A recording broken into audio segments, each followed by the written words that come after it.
હવે વડોદરાથી પ્રિયાંશી છે, એ આપણને વાત કરશે જ્ઞાનીની નજરમાં. એના ઉપર એને કંઈક લખ્યું છે, આપણી સમક્ષ રજૂઆત કરશે. પ્રિયાંશી, જ્ઞાનીની નજરમાં. તમે નતા? સરસ સ્ટોરી. બધાને મારા તરફથી જય સચ્ચિદાનંદ. આજે હું એક વાર્તા કહેવાની છું જેનું નામ છે જ્ઞાનીની નજરમાં. આપણને એવું થતું હશે કે જ્ઞાનીની નજરમાં આપણે કેવા છીએ, શું આપણે સારા છીએ, ખોટા છીએ, શું એમને એવું લાગે છે કે આપણને કશું આવડે છે યા આપણને હજી શીખવામાં તકલીફ પડે છે. તો એની માટે મેં એક વાર્તા લાવી છું કે આપણે જ્ઞાનીની નજરમાં કેવા છીએ. બહુ સમય પહેલાની વાત હતી.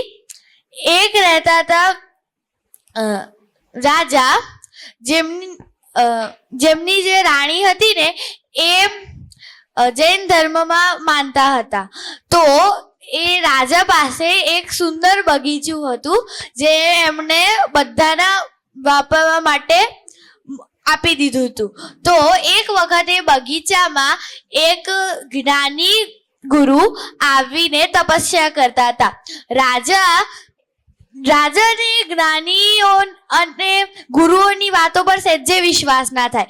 એમને એવું લાગે કે આ બધા તો ખાલી ઢોંગ કરે છે.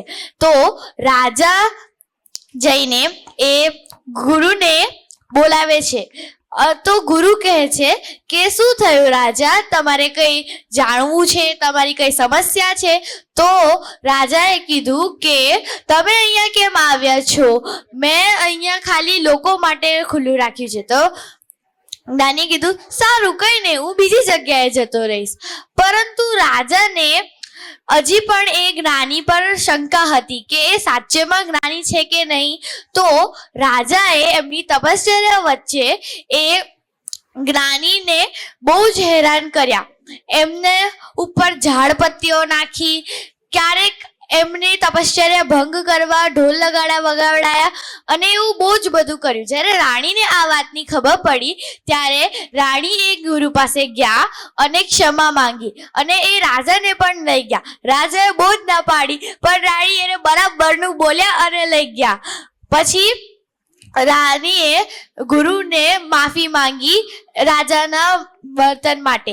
તો જ્ઞાનીએ કીધું કે મેં તો એમને ક્યારના માફ કરી દીધા. મારી નજરમાં તો તમે પણ સેમ છો અને રાજા પણ. મારી નજરમાં બધા જ એક જ સમાન છે અને બધા જ મહાત્માઓ એક જેવા હકદાર છે જ્ઞાનના. એ સચ્ચિદાનંદ.